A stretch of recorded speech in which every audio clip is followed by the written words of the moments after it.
Good morning students. आपण 12th इलेक्ट्रॉनिक्सचा जो second chapter आहे पेपर फर्स्टमधला तो आज आपण स्टार्ट करणार आहोत. Regulated power supply.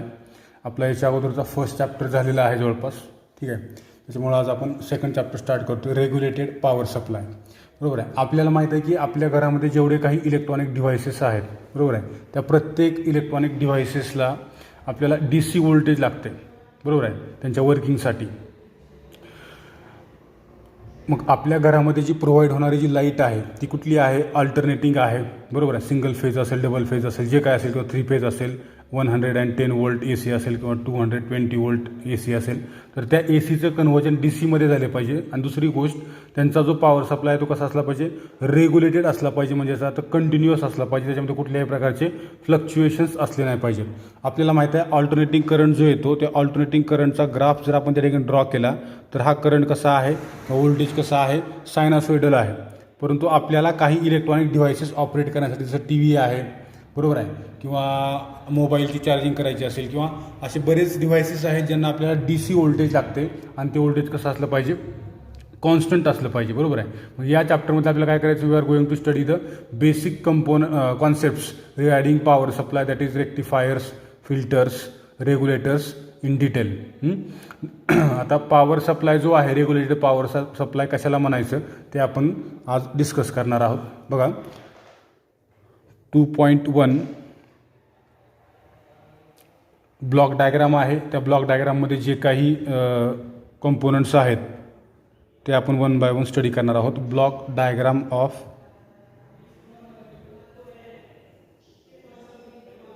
Regulated power supply. आता बघा, आपल्या घरामध्ये जी येणारी लाईट आहे ती काय आहे? सुरुवातीला ऑल्टरनेटिंग आहे, बरोबर आहे. ते इनपुट किती आहे? समजा आपण या ठिकाणी कन्सिडर केलं 230 वोल्ट AC इनपुट आहे. काय आहे? AC input. ते आपण कुठं देतो? ते आपल्या घरामध्ये जे कुठलं डिव्हाइस आपण यूज करणार आहोत त्या डिव्हाइसला आपण ते प्रोव्हाइड करतो. अगोदर समजा आपण कम्प्युटर त्या ठिकाणी यूज करत आहोत, तर कम्प्युटरला पाठीमागच्या बाजूला एक छोटासा ट्रान्सफॉर्मर असतो, जो तुम्हाला माहीत असेल. एक लोखंडाचा चौकोनी बॉक्स असल्यासारखा असतो, त्याला म्हणतो आपण ट्रान्सफॉर्मर. आपल्या रोड साईडला जे ट्रान्सफॉर्मर आहेत तशाच प्रकारचा तो देखील ट्रान्सफॉर्मर आहे. फक्त आपल्या घरामध्ये प्रत्येक इन्स्ट्रुमेंटमध्ये वापरलं जाणारं जे ट्रान्सफॉर्मर असते ते स्टेप डाऊन ट्रान्सफॉर्मर असते. कुठलं? Step down. स्टेप डाऊन का बरं? कारण आपल्याला माहीत आहे की आपल्या घरामध्ये येणारं व्होल्टेज कसं आहे, आपल्याला लागणाऱ्या प्रत्येक डिव्हाइसला लागणाऱ्या व्होल्टेजपेक्षा जास्त आहे. कारण आता कम्प्युटर आहे, फॉर एक्झाम्पल 14 वोल्ट एवढं व्होल्टेज त्याला लागते, पण घरामध्ये किती आलं आहे? 230 वोल्ट एवढं आलेलं आहे. त्याच्यामुळे या ठिकाणी स्टेप डाऊन ट्रान्सफॉर्मर यूज केलेला आहे.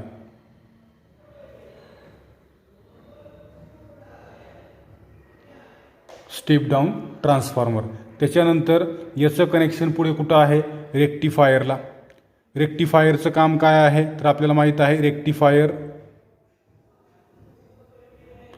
फिल्टरचं काम. रेक्टिफायर काय करतो? हाफ वेव्ह रेक्टिफायर आणि फुल वेव्ह रेक्टिफायर, बरोबर आहे. एक कंटिन्युअस आणि एक इंटरमिडिएंट आउटपुट देते आपल्याला. कंटिन्युअस म्हणजे काय? एकसारखं, म्हणजे हा जो ग्राफ येतोय हा ग्राफ असा येणार नाही, हा असाच असेल वरच्या बाजूला, बरोबर आहे. हे इंटरमिडिएंट आहे आणि कंटिन्युअस आहे.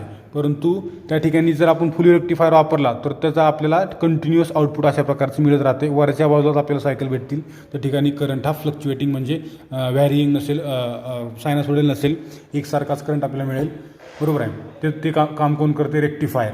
त्याच्यानंतर पुढच्या बाजूला काय आहे? फिल्टर आहे. त्याच्या बाजूला पुढे फिल्टर. त्याच्यानंतर व्होल्टेज रेग्युलेटर आहे. Voltage regulator. रेग्युलेटरचं काम काय आहे? टू रेग्युलेट द करंट, म्हणजे एकसारखा करंट कंटिन्युअस फ्लो झाला पाहिजे. त्याच्यानंतर पुढच्या बाजूला आहे आउटपुट स्टेज. आउटपुट स्टेज म्हणजे पॉवर ॲम्प्लिफायर आहे. आणि त्याच्या बाजूला मग पुढे आपल्याला इथे काय भेटेल? आउटपुट भेटणार आहे.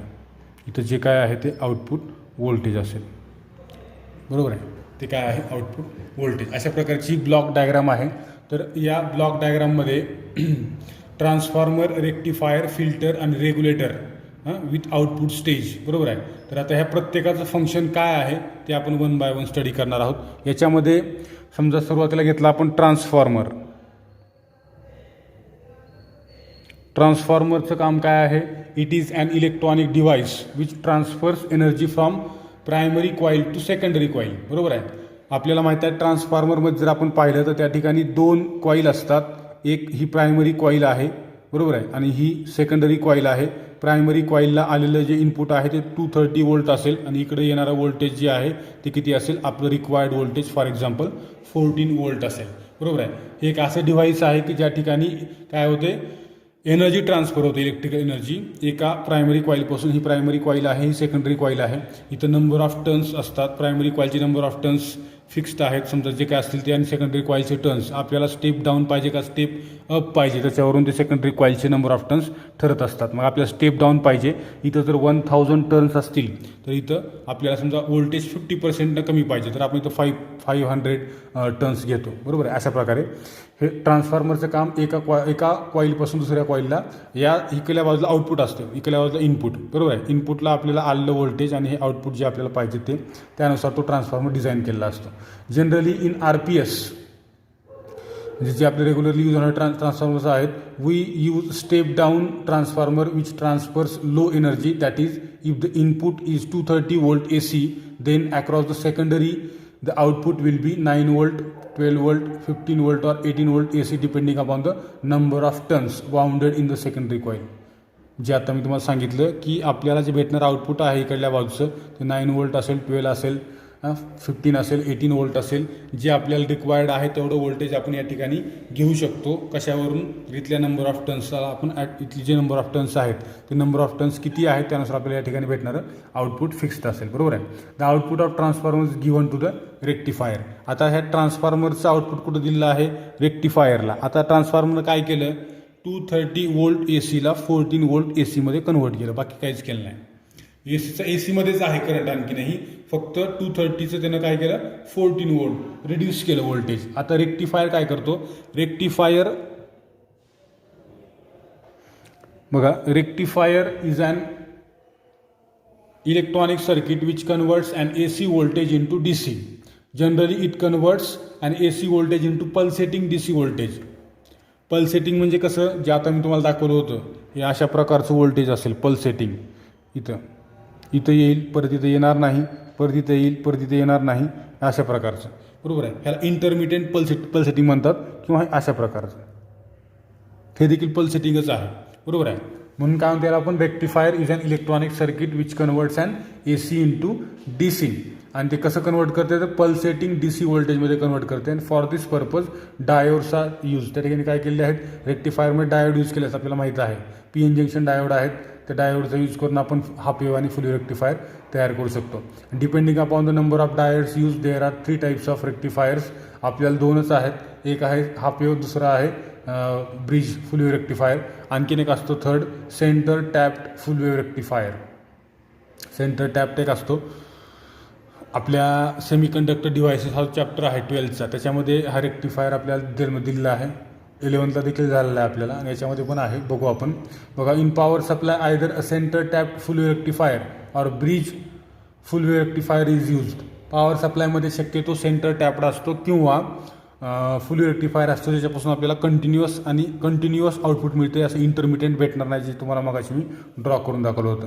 दिस full wave rectifier rectifies the full wave of the input and across the output we get pulsating DC output in which ripples or content of an AC is present. त्याच्यामध्ये रिपल्स प्रेझेंट आहेत बघा, अशा प्रकारचे waves present आहेत ते अशा प्रकारचे. आपल्याला असा कंटिन्युअस करंट पाहिजे एकसारखा, हे असा ग्राफ कसा आला पाहिजे? Straight line parallel to X axis. बरोबर आहे.